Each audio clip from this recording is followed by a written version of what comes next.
Hello and welcome to another YouTube video. I'm Tandy, and today we're going to be playing a new build of Rona combo. This has been a deck that I've been working on a ton lately, and honestly, it seems like it's very close to being broken. But currently, we're in the experimental stages to see what shells it can fit in, what cards we can exploit, what mini combos we can pair with it, and what tutor effects we can pair with it. We built a Jace and a Jace vs. Prodigy version last week that essentially just interacted with the opponent a bunch, and we built a Karn version with Heenan that didn't interact with the opponent at all. And so we're trying essentially the extremes. Now that I've played a little bit more with the archetype, I'm starting to see patterns that we can maybe try to exploit. I'm trying to see if we can find avenues where we can continue ignoring our opponent, but also insulating ourselves from our opponent's removal. And the way we do that is through redundancy. Redundancy in a combo deck often leaves you with multiple types of the same effect. Think when you're playing Lotus Field, for example, you have a ton of things that find Lotus, you have a ton of things that untap and make mana, and a ton of things that draw cards, right? This deck is kind of similar in that we have a ton of things that generate mana, a bunch of redundant combo pieces, and a bunch of ways to find those combo pieces. And a couple of discard spells, a little bit of pressure. That's going to be tough to beat sometimes. That's just the nature of the beast. Decks like this also don't play well on Magic Online, and so if you see me like give up in the middle of clicking because it's taking too long, just know that it would be a kill, right? If you're playing this in paper. I've had a lot of people recently be very excited about this archetype, myself included. Multiple people winning RCQs this past weekend, including friend Brennan DeCandio. His build is significantly different than this, and you can check that out on his Twitter. He has a link where you can find the deck list. So, but this build we're going to be using today is centered around the card Chord of Calling. 3 green and X. Convoke. Search your library for a creature card with mana value X or less, put it on the battlefield, then shuffle.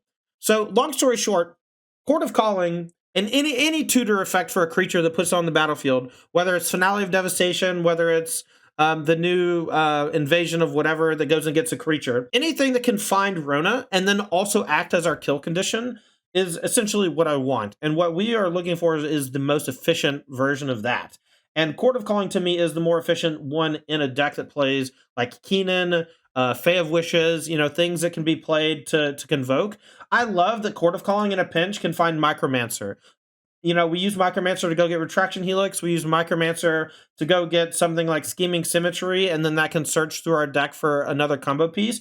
But Chord of Calling is the card that is kind of bringing the room together in this shell, and I want to see how good it is. And that essentially is what we're testing today. Let's go over the pieces one by one. I want to talk about what they do and how they fuel the deck. So first and foremost, 8 copies of Llanowar Elves, Elvish Mystic. I think that this is pretty standard for a lot of green decks at this point. It's pretty clear that if you turn 1 elf and your opponent doesn't interact with you, they're going to fall very far behind. And even if they play a threat, if they're on the draw, sometimes your mana acceleration just pushes you so far over the top that they just can't compete. The Llanowar Elves are supplemented in this build with Sentinel Stalwart. This creature, a 1-mana 1/1 elf druid soldier, tap an untapped creature or artifact you control, add 1 mana of any color. So what we do is we play this on turn 1 as an elf. On turn 2, we can play any of our 2-drops like Rona, Herald of Invasion, Keenan, Fae of Wishes, Fibblethip, even another Llanowar Elf. And then we can use the Sentinel Stalwart to tap for any color mana to play a spell. It also taps an artifact, so if you have Mox Amber with no legend, we can use Sentinel Stalwart and make it look just like Birds of Paradise, which I think is really interesting. Jasper Sentinels also got 2 toughness and could be a potential replacement for this, but I thought Sentinel Stalwart was a pretty cool with the artifact ability. So for those of you who are unfamiliar with the combo, I'll give it a quick explanation because I like to talk about it at least one time. Rona, Herald of Invasion is a new creature from the newest set, MTG Mom. Says whenever you cast a legendary spell, untap it. Tap Rona, draw a card, then discard a card, and then it has transformed to the backside it becomes a weird Phyrexian Obliterator, right? The backside doesn't really matter. The loot is good for digging through your deck, but the loot is not part of the combo. What we do with Rona, Herald of Invasion is we go Retraction Helix, targeting Rona, Herald of Invasion. This gives her the ability to tap to return a non-land permanent to its owner's hand. We use that to return Mox Amber, and then tap it for mana, and then we play it again, and we untap the Rona, right? And so what you do is you essentially create infinite blue mana with a 3-card combo, and then you might think to yourself, oh, that seems like a lot to just do infinite mana. Well, the trick is making Mox Amber and Rona incredible magic cards by themselves. We do that with Keenan Bonder Prodigy. We do that with just turning... Rona is just a great card. It just loots a bunch. Whenever you play Keenan untaps, you loot again. This is one of the most aggressive looters I've ever seen. It has 3 toughness, so it doesn't die to stomp. You know, when you combine that with some other things, it just gets really out of control. Big fan of the Rona combo. Now, Rona combo itself is infinite mana, but it's also infinite bounce. And so if you have a legendary permanent to bounce, and you can make the right colors of mana for that permanent thanks to the Mox Amber, you can infinitely use a Planeswalker ability, or have an essentially infinite ETB effects from those legends. Tyvar Jubilant Brawler is our primary kill when we have the Rona Retraction Helix Mox Amber going. What this does is essentially it gives Rona virtual haste, which I really like. You can minus in the dark and find a creature pretty often. You can use it to untap elves and give your elves haste. Tyvar is incredible in this deck. Absolutely incredible in this deck. Does everything you could want. But what it does when you have infinity is that it minuses, right? Eventually it minuses. It finds Fae of Wishes. And then Fae of Wishes comes into play. And then you bounce Fae of Wishes with the last bounce. Then you tutor for Jace, Wielder of Mysteries. And then you deck your opponent. Or you deck yourself, right, with the ability. That's the kill. It seems convoluted. It's really not. It really just takes Rona and a little bit of Moxie. Sometimes you just get to do really crazy stuff with Tyvar. Sometimes Fae of Wishes can tutor for really powerful stuff out of the sideboard, like Ugin the Spirit Dragon. Fae of Wishes being the kill means that Chord of Calling gets a lot stronger. It means that Tyvar gets a lot stronger. And it means that we can play one of each of the Mox and the Retraction Helix in the board, because we have so much mana generation that the tutor effect on Fae of Wishes is not that big of a deal. Like, it's just pretty easy to cast. In fact, we can turn to Wish with Fae of Wishes quite easily. We turn to Karn all the time in the other builds that we were playing. So, I think all this together just really leads to like a nice, aggressive mana-producing package that gives us some flexibility with our spells, a lot of diversity among what those spells can accomplish, as well as a combo that is relatively hard to interact with. You know, obviously you can blow up the Mox Amber or counter Retraction Helix or kill the creature it targets, but the way that this deck works is it's presenting you with too many threats. The Elves, the Rona, the Keenan, Tyvar, these are all things that if your opponent is just playing a bunch of spot removal spells, you might just overwhelm them. And that's what happens quite a bit when we play decks like this. So that's the deck, right? The mana base, pretty self-explanatory, a bunch of dual lands. We have one Otawara, one Boseiju, one basic. We're playing 4 Mana Confluence because we need more black sources for Tyvar that also play turn 1 Llanowar Elf. We're already playing, Blooming Marsh, Botanical Sanctum, Breeding Pool. I don't think Overgrown Tomb is that good because I really need more blue sources for these 2-drops. But if you cut like 1 Mana Confluence for an Overgrown Tomb, I don't think it'd be that bad. We also are we're in the market for Oath of Nissa at some point, I think, if we can figure out the deck a little bit better. It's possible that the Micromancer package with Scheming Symmetry is not very good, but I thought that Chord of Calling into Micromancer into Retraction Helix was cute, and having Scheming Symmetry means that if we already have Helix, Micromancer into Scheming Symmetry into Mox Amber can be a kill if we already have the Rona in play, because we tutor for Mox, loot with Rona, draw the Mox, play it, right, and then we go off from there. So that's kind of the gist. That's where we're at. The sideboard, 1 Helix, 1 Amber, each to go get with the Fae of Wishes. 1 Jace, Wielder of Mysteries. This is our primary kill condition. 1 Liliana's Defeat. This is going to be... essentially, Liliana's Defeat is just going to be a way to kill Sheoldred, but in a pinch, you can use it to kill Liliana the Veil. I mostly just want 0 and 1 mana things to tutor for with Fae of Wishes as backups. Tormod's Crypt is a cool anti-graveyard thing for Greasefang in a tight spot. 3 Mystical Dispute to protect our combo from opposing blue decks, as well as just be a preventive measure for rogues and for mono blue. 2 Ether Gusts for the various red and green decks. 2 Tear Sunder as our primary anti-artifact and enchantment card. But we also have 1 Canker Bloom, which we can tutor for Chord of Calling. And the Canker Bloom off Chord of Calling means that we have essentially extra versions of it with Tyvar to get back. I don't think we need to play more than 1 Canker Bloom. I think Tear Sunder is quite good. 1 copy of Pithing Needle. This is going to be nice to tutor for with Fae of Wishes to lock down an opposing Planeswalker. And then lastly, 1 copy of Ugin Eugene the Spirit Dragon. And this is, if we have Fae of Wishes and like 100 mana, I want like a pretty good payoff. You could play, the blue finale that draws X cards and lets you untap a bunch. I don't think that we're going to have that much mana. And so I think 8's reasonable to think that we might have. And I think Ugin is one of the better plays in that spot. But it was mostly just a chat suggestion. I thought it was kind of cool, so I want to give it a shot. So minusing doesn't seem great because we have so many mana producers, but some decks just can't beat this card, and ours included. So might as well have something that our opponent can't deal with, right? This is the new version of Rona Combo featuring Chord of Calling. Let's run it through a league. Very nice explosive opener. Don't have black yet for the Scheming Symmetry, but that can be used way later. Way later. We have Sentinel Stalwart for it if we want. I'll go Eternal Elf, turn to Keenan. Or maybe I'll turn on Sentinel Stalwart, because if that one dies, I'm fine with it. But we can do Sentinel Stalwart into Keenan 2 elves. So if they kill Stalwart, we can double elf. They don't. So we get to go Keenan double elf. Nice. Don't even have to take damage. And now we can activate Keenan, look for Fae of Wishes.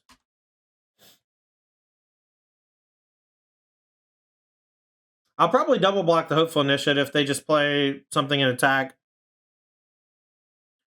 Pluvia, I don't know. Alright, we'll just take the 2 from it. Okay, so we can make black tutor for Scheming Symmetry.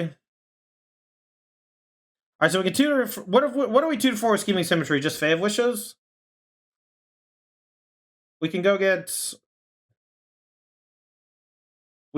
Fae of Wishes, and then we can get it into play with Keenan, but that's not good enough. So maybe we just tutor for it past the turn. And then the next turn we can maybe tutor for Ugin and play it.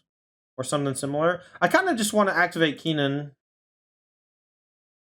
Okay, so let's go 2, 4, 5, 6, 7. Activate Keenan. I want to see if I can just find Fae of Witches naturally. And then I can use Stalwart to tutor for Scheming Symmetry after. We don't have that many hits with Keenan for whatever it's worth, but we can use it to dig for the Fae, and then maybe we discard like extra lands or whatever. All right, we found the Fae. Nice. Okay, now I don't really want... I'll just say go, and then we can bounce Fae of Wishes, discard Scheming Symmetry, and then maybe just do some mess up stuff next turn. I really like the blue-black splash green one, Pluvia.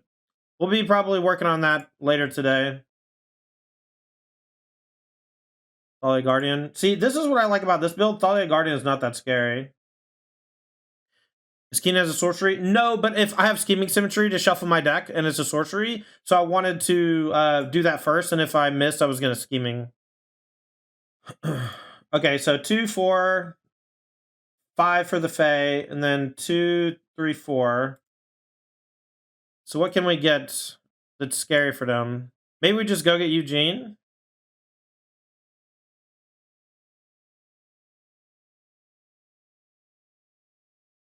I don't really want a Scheming Symmetry for whatever it's worth.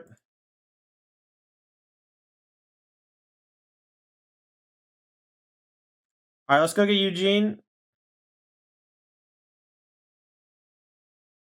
We're just kind of flooding out pretty bad. I think that's fine. And then we'll play our land. We'll play the Fae from Exile. Say go. Plus Ugin. We can't play the Ugin this turn. We can play next turn, though. I should have held the land. That was a mistake. So I could Fae again.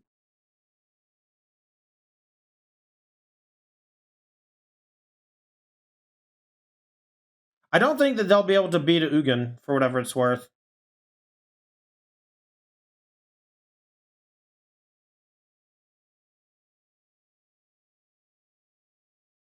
Can be blocked by blue creatures, sure.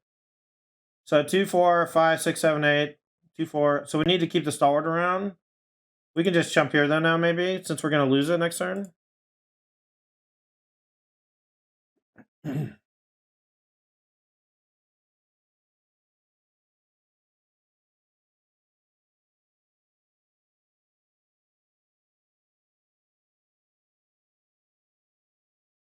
All right, Ugin was a great suggestion.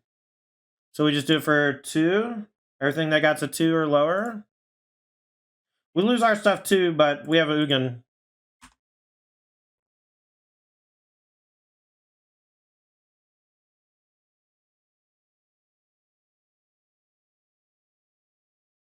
All right, so we can just plus on this. It's fine if they protect it. The Thalia is just like not very scary for us. All right, we'll just plus on this. Keep our thing high. As long as Ugin is just like not vulnerable to an attack, it's fine, right? We could have -2, but I think plussing is just stronger long term. I'm gonna hold this in case we draw Fae. We don't really need the land, I don't think, for a little while.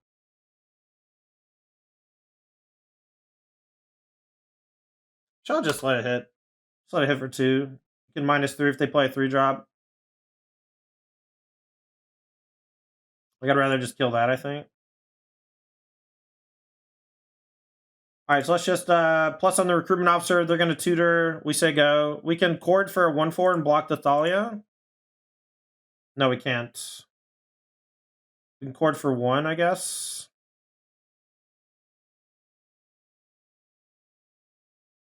I really don't know if I should. Maybe I should have played the Darkslick Shores last turn. Rudikathar's entered chat. That's fine. Invoke. I mean, there's a Thalian play, friend. I know. Read the cards or whatever, you know. I can chord for 1, I guess, to get an elf.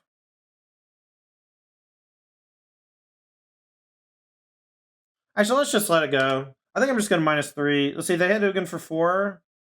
I guess I'll just plus on the brutal, maybe.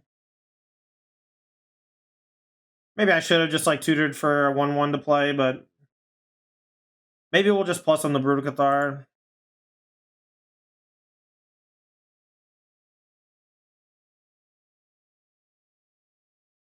Another Mutavault. Tough.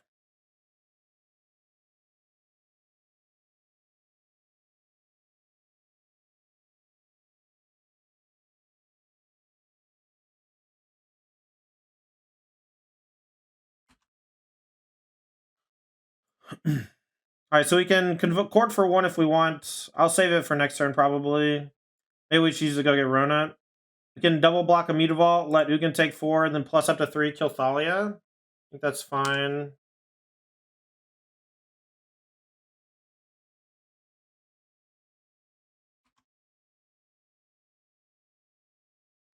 Do we tutor for an elf to keep the Ugin alive? I think I want to save it and go get Rona. Rona can block the Thalia as well. Another plane's good. I need him to draw land just like 1 turn. They tried really hard to kill the Ugin, and they failed. So we can do it for 3. We don't have any 3-drop creatures. I'll just do it for 2 and go get Rona and block.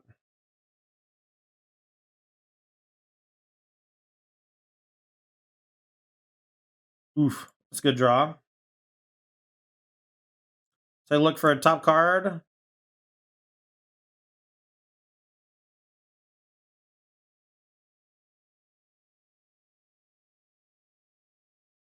Alright, so they got a Dauntless Bodyguard to hand. Do we chord for 4 instead? The Ugin is getting to be vulnerable now. I think we chord for Rona. Is Fae better than Rona? We don't really have a whole lot in our sideboard to go get against aggro here, right?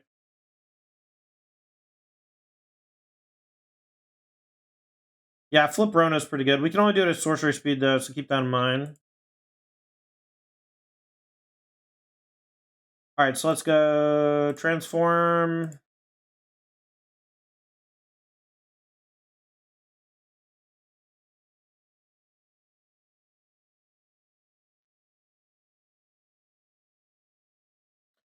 We'll say go.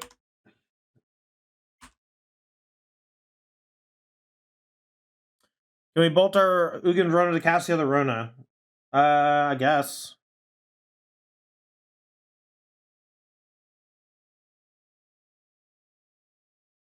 Maybe that was better than dealing 3 to them.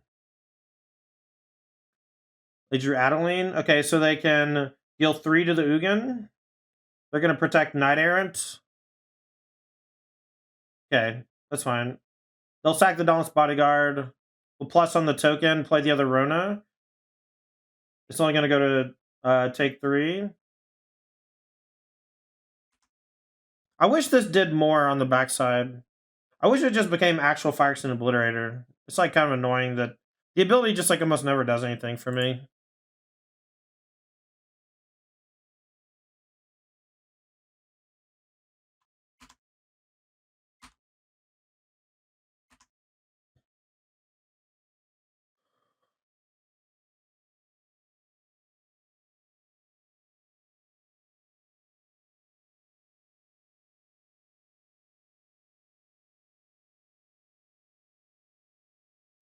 Okay, so if everything's going to Ugin, that's fine. We get to do some chewing up. Let's eat the Adeline. Here, we'll take 6 there. Get to cast this? Oh, it was in their hand, dude. That's so sick. They drew it for turn.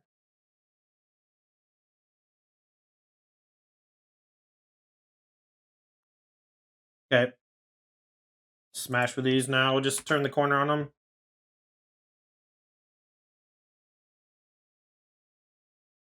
Ugin did some damn work, huh?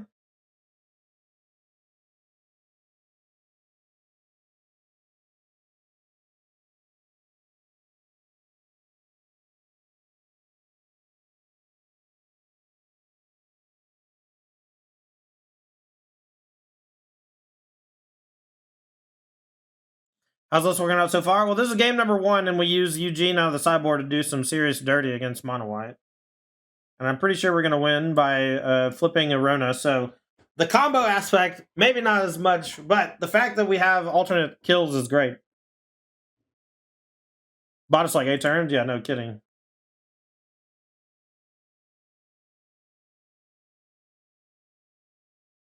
Alright, let's go untap. We'll just bounce both their blockers. We'll go Helix here. Alright, sideboard has very little here against Mono White. That's something we need to keep in mind. Maybe we misbuilt, but mostly we just wanted cheap things for Fave Wishes, so I think just submitting again is okay. Okay, this hand's decent, I guess. Keep. We're very close to getting the kill. Ollie, obviously, disruptive. Scrub was okay.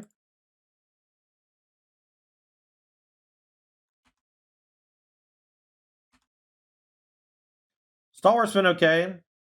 Oh, I should have played Mox. That was a mistake.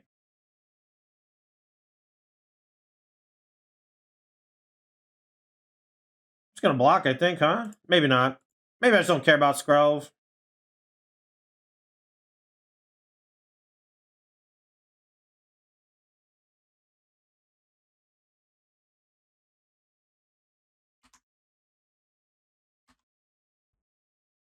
Could Traverse begin this build? I mean, we have no graveyard. We have very little ways to put stuff in the graveyard. It's literally just Rona and Tyvar. I don't think that's good enough, personally. Here we can Chord for Rona and then untap Fae for the kill, right? That's what we're going to do.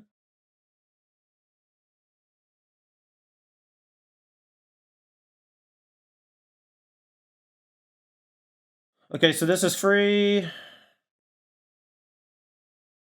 And this is Chord 4-2. Do I hold the Otawara or do I play it? I kind of want to play it. So we can EOT.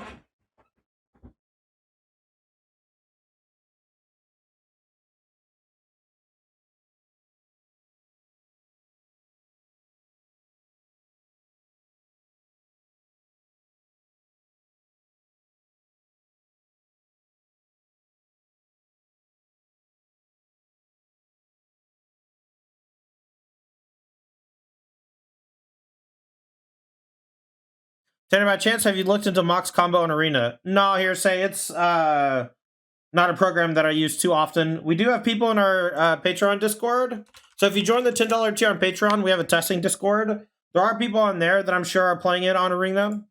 But I personally am not. It's very difficult to combo on Magic Online, and I'm sure it's very similar on Arena. This is a very good paper deck, though. We'll take 8 down to 7, and then we'll Chord for... So if they don't have anything, we win.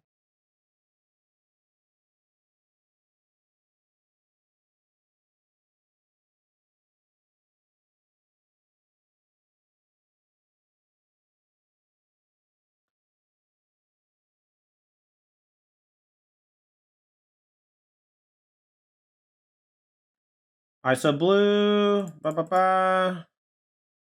Granted... And the Fae is also the kill, which is nice.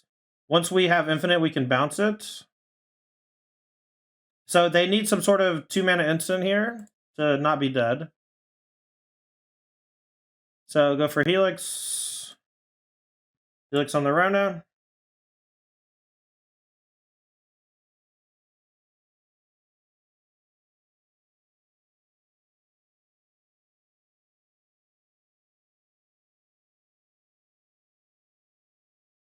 Alright, so let's cast this.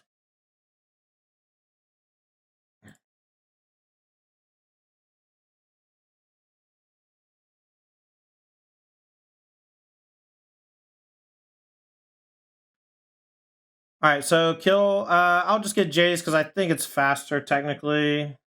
So we'll play 4, we'll untap the Rona.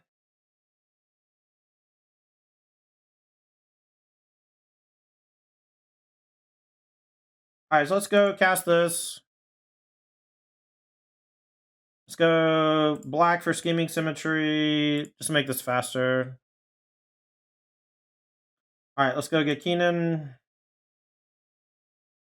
I'll just mill them for 2 and then draw it, right? And then play it, and then the combo goes a little bit faster. So this will just make it go twice as fast. That's good.